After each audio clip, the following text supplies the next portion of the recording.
여러분, 이 사사시대 때에는요, 성경에 보면 이 66권 가운데에 제일 어둡게 출발을 하는 것이 사사기입니다. 지도자 여호수아가 죽는 거로부터 사사기가 시작이 돼요.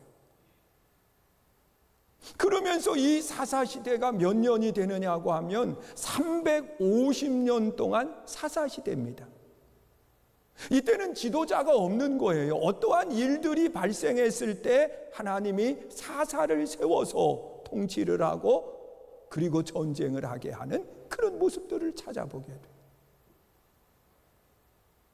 그렇다고 해서 그 사사가 통치할 때 늘 고난만 있었느냐? 아니에요. 예훗과 같은 사람은요, 사사는요, 그가 모압을 물리치고 난 다음에 그 땅에 80년이 평화를 유지하게 되는 거예요. 여러분, 사무엘 선지자는 우리가 아는 것처럼 블레셋과의 전쟁에서 승리하고 난 뒤에 그 땅에 40년 동안 평화가 이루어지는 그런 아름다운 역사들이 일어나요.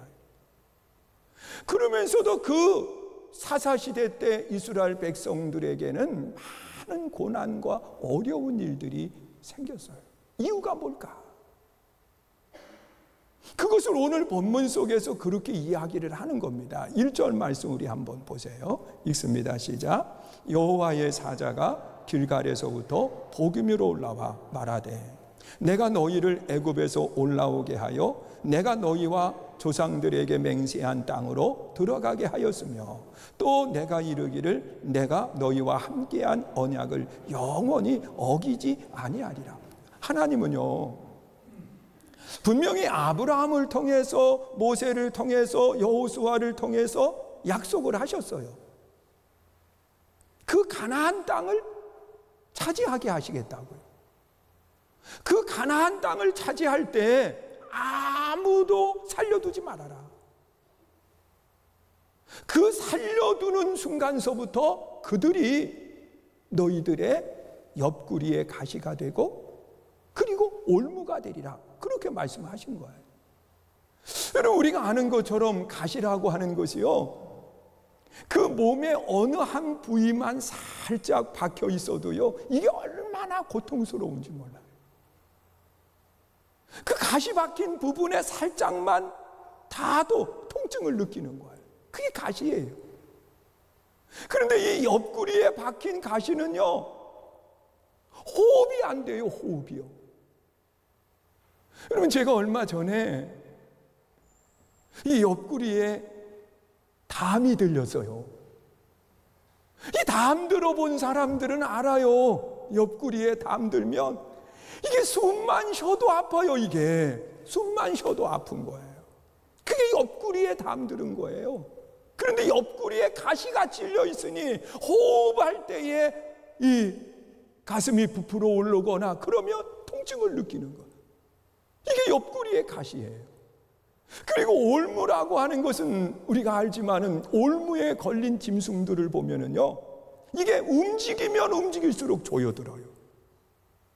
그냥 차라리 가만히 있으면 조여드는 건 없는데 살기 위해서 움직이잖아요. 그럼 움직일 때마다 조여드는 거예요. 우리가 살아가면서 우리가 힘들고 어려운 일을 만나면 뭔가 해보려고 하면 할수록 점점 조여든다고 생각을 해봐요. 얼마나 큰 고통이겠냐. 그런데 이런 고난이 하나님이 약속한 것을 하나님이 이행하지 않았기 때문이 아니라, 하나님은 한 번 언약을 맺은 것은 어떻게 하신다고 그랬느냐? 영원히 어기지 않는다. 그렇게 하나님은 말씀을 해요. 그런데 왜 이스라엘 백성들이 사사시대 때 그런 고난과 어려움을 당했냐? 2절 말씀에 보면 그렇게 이야기를 하는 거예요. 읽습니다. 시작. 너희는 이 땅의 주민과 언약을 맺지 말며 그들의 제단을 들을 헐라하였거늘 너희가 내 목소리를 듣지 아니하였으니 어찌하여 그리하였느냐? 그리고 또 보면 3절에도 또 말씀을 하는 거 읽습니다. 시작. 그러므로 내가 또 말하기를 내가 그들을 너희 앞에서 쫓아내지 아니하리니 그들이 너희 옆구리에 가시가 될 것이며 그들의 신들이 너희에게 올무가 되리라. 여러분, 옆구리에 가시가 되고, 왜 남아있는 그들이 옆구리에 가시가 되고, 그리고 올무가 되어서 점점 우리들을 옥죄게 만들고 고통 가운데 신음하게 만드는 거예요. 그러면서 이 사실을 길갈에서부터 여호와의 사자가 어디로 올라와서, 복임으로 올라와서 지금 이야기를 하는 겁니다. 여러분, 성경은요 그냥 쓰여진 부분이 없어요. 왜 그냥 여호와의 사자가 복임으로 와서 그 백성들에게 이야기했다 이렇게 얘기해도 되잖아요. 그런데 길갈에서부터 올라왔다는 거예요. 이 길갈에서부터 올라왔다고 하는 것은 지금 고난당하는 그들이 먼저 생각해야 되는 게 있다는 거예요. 어디를 생각하느냐? 길갈을 생각하라는 거예요.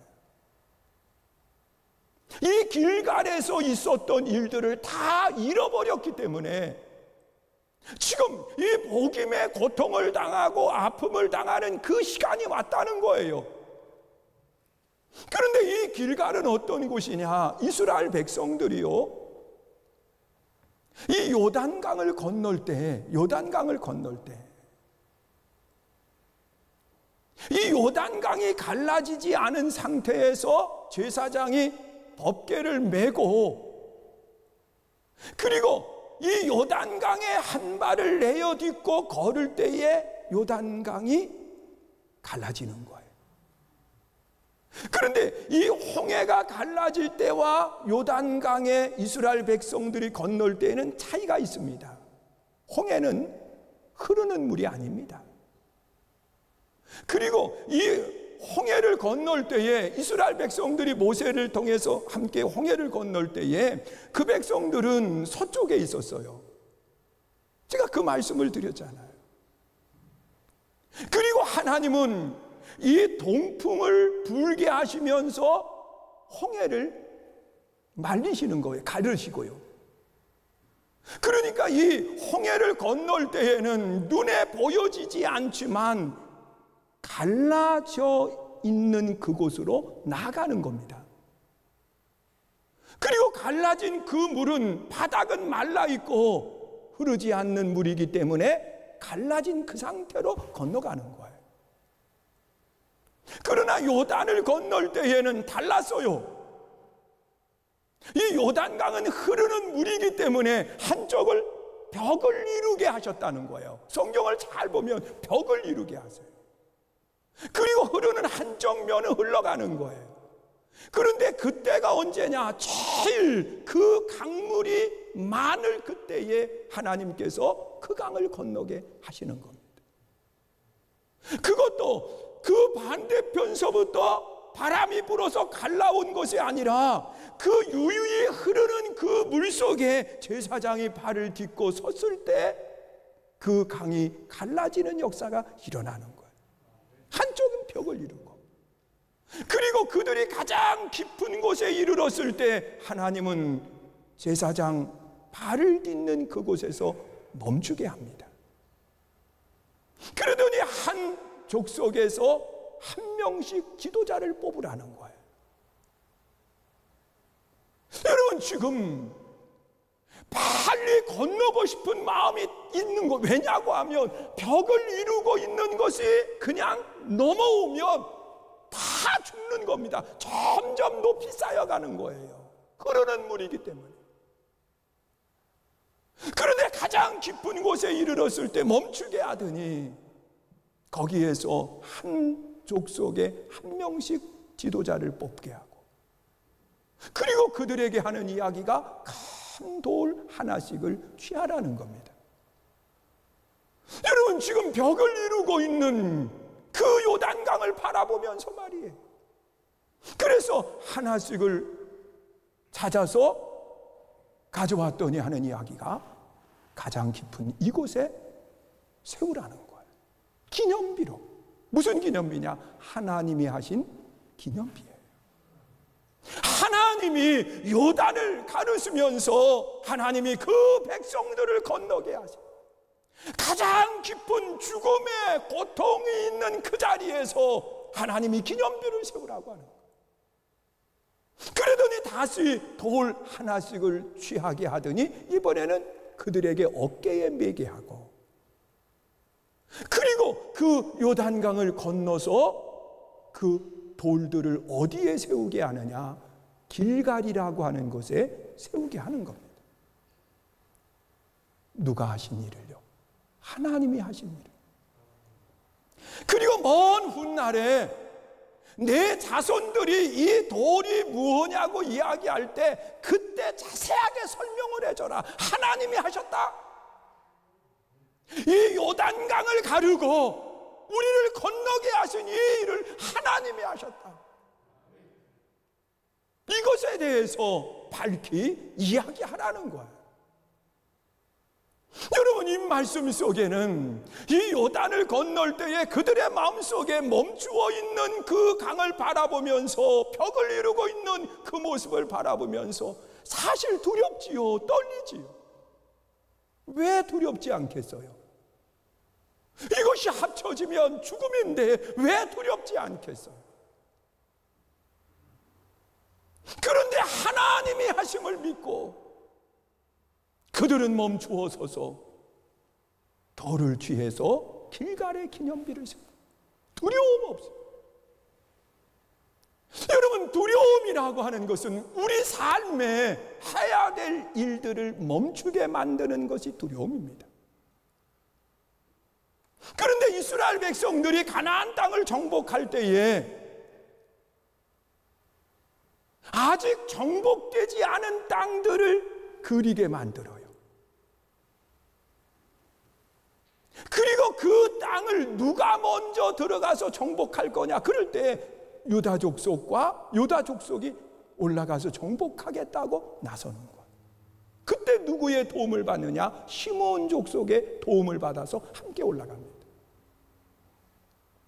그리고 전쟁을 하러 나아가서 하나님의 말씀대로라고 하면 아무도 살려두지 말고 다 죽여야 되는 거예요. 그것이 하나님의 약속이거든요. 그런데 이 유다와 시므온이 나가서 전쟁을 하는데 산 위에 있는 족속들은 다 죽이게 됩니다. 심지어 그 당시에 가장 강하다고 이야기하는 아도니 베섹과 같은 사람 또한 잡아놓은 거예요. 그가 스스로 이야기하기를 내가 수많은 왕들을 동일하게 죽게 했는데 그 자리에 내가 서게 됐다고 이야기할 정도로 강한 왕이에요. 그도 이겼어요. 그런데 골짜기에 거주하고 있는 여부수족이요, 그 당시에 철병거를 가지고 있었어요. 그러니까 철병거를 가지고 있는 그들이 두려워서 그들과 싸울 생각을 안 하고 살려두는 겁니다. 두려움 때문에. 하나님은 아무도 살려두지 말라 그랬어요. 그런데 우리가 남자분들은 잘 알아요. 전쟁이라고 하는 것이 뭔지. 요즘 전쟁은요, 산도 없고 골짜기도 없어요. 그냥 심지어 땅 속에 있는 것도 뚫고 들어가 가지고 폭파해서 그냥 파괴시키는 것이 현대 무기의 모습인 겁니다. 그 숨을 곳이 없어요. 그런데 그 당시에는 어디에 있으면 안전하느냐? 산 위에 있는 성에 있으면 안전한 거예요. 왜? 칼과 창으로 전쟁을 하는 때니까. 그래서 그 모든 성들을 어디에 짓느냐고 하면 낮은 곳에 짓는 것이 아니라 성은 다 높은 곳에 지어요. 우리나라의 행주 산성이라든지 또 다른 성들, 여러분 아는 성들이 있잖아요. 그런 데를 보면 다 산 위에 성을 쌓는 거예요. 제가 만리장성도 가봤는데 만리장성도요, 어디에 성을 쌓느냐? 산 위에, 절벽 위에다 쌓은 성들이에요. 왜? 거기가 안전하니까. 그런데 어떻게 전쟁을 하면서 그 산 위에 있는 민족들은, 족속들은 다 물리치고 그리고 멸하고 골짜기에 있는 여부수 족속들은 무기를 가지고 있다고 두려워서 살려둔 거예요. 이것이 너희들의 가시가 되고 너희들의 올무가 된다는 거예요. 여러분, 두려움 속에 길갈은 하나님이 하신 능력이거든요. 그 요단강을 건너는 그 기적의 역사 하나님이 하신 거거든요.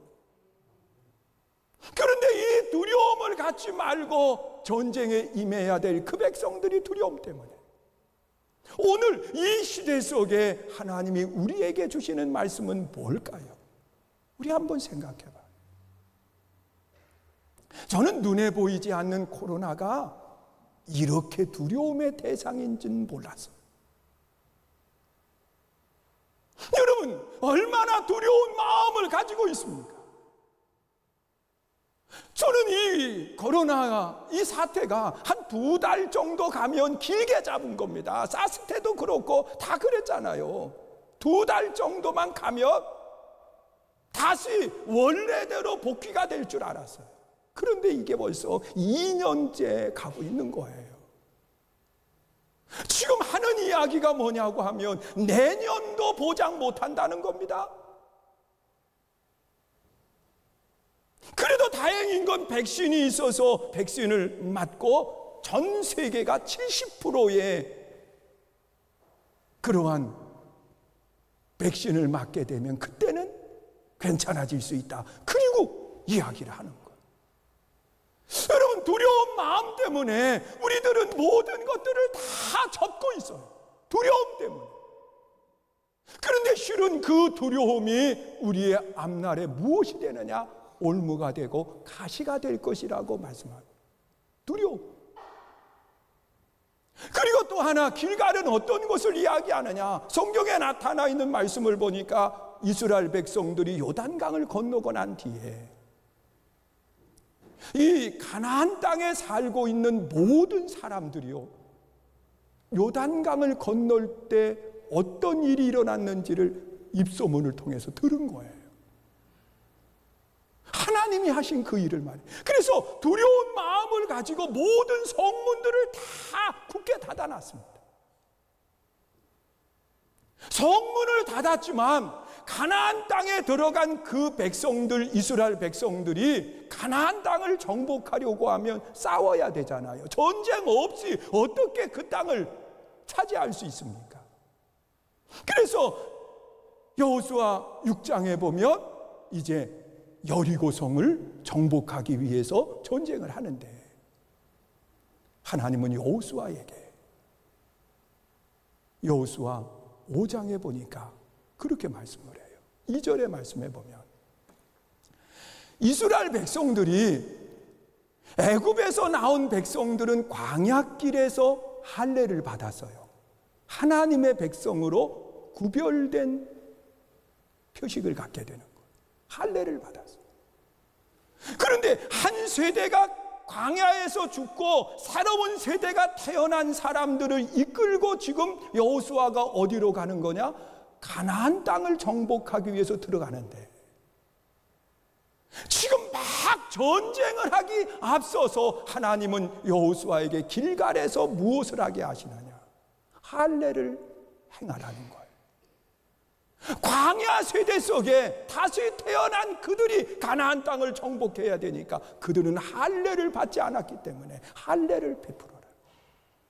그래서 여호수아 5장 2절에 보면 부싯돌을 만들어서 그 돌을 가지고 표피를 베는 거예요. 남자들의 표피를. 그러니 어린 이 할례는 8일 그때 해야 된다고 그렇게 말씀을 하시는데 성인이 이 할례를 받는다고 하는 것은 얼마나 그 통증이 큰지 몰라요. 그래서 군대에서는 절대로 하지 못하게 하고 있어요. 그런데 몰래 하시는 분들도 계시더라고요, 보면. 근데 지금 전쟁에 나가는 그들에게 할례를 베풀라는 거예요. 왜 할례를 왜 하게 하느냐? 너는 내 백성이요. 지금 가나안 땅에 들어가지만 하나님의 백성으로 구별된 삶을 살라고 말씀하는 거예요. 그래서 할례를 하고 난 뒤에 일주일 동안 전쟁을 하지 않다가 이제 여리고성 싸움에 들어가는 겁니다. 하나님이 그들을 구별된 백성으로 삼으시는 것이 길갈이에요. 그런데 이 이스라엘 백성들이 가나안 땅을 정복하는 여정 속에 이 가나안 족속들이요, 먼 곳에서 온 것처럼 꾸며가지고 화친을 맺게 돼요. 그리고 그들을 살려둡니다. 가나안 족속들을 말이에요. 그리고 세월이 지나가면서 그들이 하나님의 백성들을 병들게 만들고 우상을 섬기게 만드는 거예요. 그러니까 하나님의 말씀대로 해야 된다고 하면 이 가나안 족속을 나중에라도 멸해야 되는 거거든요. 그런데 이스라엘 백성들이 가나안 족속들을 잘 보니까 일을 잘해. 살려두면 큰 일꾼이 되는 거예요. 유익해요. 그래서 적당하게 타협을 보면서 그들의 문화를 받아들이고 그들을 용납하는 행위들을 하게 됩니다. 하나님은 이것에 대해서 지금 책망을 하시는 거예요. 여러분, 여부수 족속은 두려움 때문에 남겨두었어요. 가나안 족속은 내게 유익이 되니까 남겨두었어요. 상황에 따라서, 환경에 따라서. 지금 우리는 어떻습니까? 여러분, 코로나가 길어지다 보니까 이 예배를 꼭 힘들게 그렇게 하면 뭐 되겠냐? 편안하게, 상황에 맞게, 환경에 맞게, 그러면서 나도 모르는 사이에 타협을 해요. 이것이 내 삶의 올무가 되고 이것이 가시가 된다는 거예요. 하나님은 이것에 대해서 책망을 하시는 겁니다. 어디로 올라오셔서? 복임으로 와서. 이 복임이라고 하는 뜻은 우는 자들이라고 하는 뜻을 가지고 있고, 이 복임은 베델과 같은 장소라고 말하고 있습니다. 성서학자들의 이야기예요. 베델은 야곱이 하나님을 만난 장소요. 다시 돌아와 하나님의 성전을 삼은 곳이 베델입니다. 하나님을 예배하고 하나님께 영광을 돌리는 아름다운 장소를 이야기해요. 여기에서 하나님의 백성들이 무엇을 했느냐? 통곡을 하는 거예요. 우는 거예요. 여러분, 오늘 우리도 하나님의 성전에 올라와서 울어야 돼요. 이 복임의 눈물이 내 안에 있어야 된다는 거예요. 지금 책망하면서 복임서 흘려야 되는 두 가지 눈물을 이야기합니다. 하나는 회개의 눈물입니다. 여부수 족속을 살려두고 가나안 족속을 살려둔 결과로 인해서 우상 숭배에 앞장서게 되고, 그리고 세상 문화 속에 흠뻑 빠져있는 그 모습을 말이에요. 눈물을 흘리면서 회개해야 돼요. 그리고 복임에서 흘려야 되는 눈물은 어떤 눈물이냐? 긍휼의 눈물이에요. 하나님 불쌍히 여겨주세요. 하나님이 긍휼히 여겨주세요. 여러분, 오늘 우리가 흘려야 되는 눈물이에요. 여러분, 히스기야 왕이 병들었어요. 그 병으로 죽게 되었을 때 히스기야 왕은 하나님 앞에 눈물을 흘려요. 그런데 그 짧은 시간 동안 흘리는 히스기야 왕의 눈물은 회개의 눈물이 아니라 긍휼의 눈물이었어요. 하나님, 지난날의 내 삶을 돌아보시고 나를 불쌍히 여겨주세요. 하나님, 나를 긍휼히 여겨주세요. 여러분, 우리가 하나님의 성전에 올라올 때 우리는 내가 하나님 앞에 잘못한 것이 있으면 회개의 눈물을 흘리고, 또한 나는 하나님 앞에 바른 모습을 가졌지만 누군가를 위해서는 긍휼의 눈물을 흘려줄 줄 알아야 돼. 하나님, 그들의 아픔, 그들의 어려움 하나님 해결해 주세요. 이것이 오늘 복음에 서는 신앙인의 자세인 거예요. 사랑하는 성도 여러분, 길갈의 하나님은 두려워하지 말라는 겁니다. 길갈의 하나님은 구별된 백성으로 살라는 거예요. 적당히 타협하지 말라는 거예요. 그러나 그렇게 살지 않았을 때 많은 어려움이 있는 것, 이제는 그 어려움 속에서 우리가 해야 될 것은 뭐냐? 울어야 된다는 거예요. 돌아보면서 회개의 눈물을 흘리고 또 하나님의 긍휼을 구할 수 있는 그 눈물이 우리의 눈물이 될 수 있기를 주의 이름으로 축원합니다.